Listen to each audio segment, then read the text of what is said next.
Hello' everyone, আজি বনাবলৈ লৈছোঁ কল ৰুটি। আৰু কোনে কোনে বাৰু কল ৰুটি খাই ভাল পায় জনাবচোন। আৰু কোনে কোনে এনেকৈ কল ৰুটি বনায় সেইটো কমেণ্ট কৰিব। এই কলকেইটা হৈছে আমাৰ ঘৰৰে, যিহেতু কুমলীয়াতে কলথোক এটা পৰি গৈছিলে আৰু ইয়াত দেখিছেনে এতিয়া পকিছে। বোলো যিহেতু আছেই, আজি ৰাতিপুৱাৰ সাজত কল ৰুটিকে বনাওঁ। তো এইফালে ল'লোঁ মই এটা ডিম, চেনি আৰু কল, এইখিনি ধুনীয়াকৈ মিক্সাৰত মাৰি ল'লোঁ। আৰু এইফালে লৈছোঁ আটাখিনি ধুনীয়াকৈ চালনীৰে চালি আৰু এতিয়া এইখিনি মই সানি ল'ম। মই ভাবিলোঁ যদি মই ধৰক যেনেকৈ ৰুটি বনাই তেনেকৈ যদি মই এইখিনি ৰেডি কৰিব পাৰোঁ তেতিয়া আজি বেলি পেলাই বনাম ভাবিছিলোঁ। কিন্তু কি ক'ম আৰু ৰাইজ, ভাবা কথা নহয় সিদি বাটত আছে কণা বিধি হৈ গ'ল। কি হ'ল, বেছি যিহেতু মই দিয়েই পালোঁ আৰু এয়া দেখিছেনে এনেকুৱা হৈ গ'ল। তাৰপিছত মই বোলো নহয়, আৰু আটাও নাছিলে যে ইয়াত মই মিক্স কৰি আৰু এনেকৈ শুকানকৈ পূৰা ৰেডি কৰি ল'ম সানি। আৰু সেইবাবে বোলো নহয়, যেতিয়া এনেকৈ হৈয়ে গ'ল তো আজি এনেকৈ ঘূলি পেলাই বনাই দিম। তাৰপিছত এইফালে দি দিলোঁ তাৱাত তেল, আৰু তেলখিনি গৰম হৈ যাওঁতে দি দিলোঁ মই এয়া মিক্স কৰি ৰখা মিশ্ৰণটো, আৰু ধুনীয়াকৈ দি এতিয়া মই ৰুটিকেইটা বনাই ল'ম।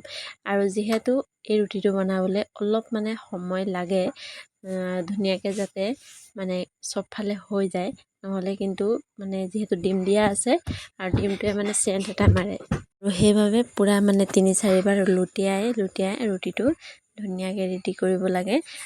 এবাৰ মই বনাইছিলোঁ তেতিয়া এনেকৈ অলপ গোন্ধাইছিলে কেঁচেম কেঁচেম, সেই তেতিয়াই মই অনুভৱ কৰিলোঁ যে মই ভালকৈ চাগে নভজাৰ কাৰণে এনেকৈ গোন্ধাইছে। কিন্তু এই ৰুটিকেইটা আপোনালোকে বিশ্বাস কৰক, অকণো আপোনালোকে ধৰিব নোৱাৰিব যে ইয়াত ডিম দিয়া আছে। যিহেতু ইমান ভাল লাগিলে খাই, মই আটাও কম আছিলে আৰু কমেই হৈ গ'ল পিছত আমাৰ, গম পাইছেনে। আৰু এয়া প্ৰথমতে মই এই ৰুটিটো অলপ ডাঠকৈ বনালোঁ। তাৰপিছত বোলো নহয়, ডাঠকৈ বনালে ইমান এটা সোৱাদ নালাগিব, সোৱাদটোতো চেম একেই হৈছে, কিন্তু পাতলা বনালে খাই বেছিকৈ ভাল লাগে নহয়। আৰু সেইবাবে মই এতিয়া ধুনীয়াকৈ পাতলকৈ বনাই ল'ম।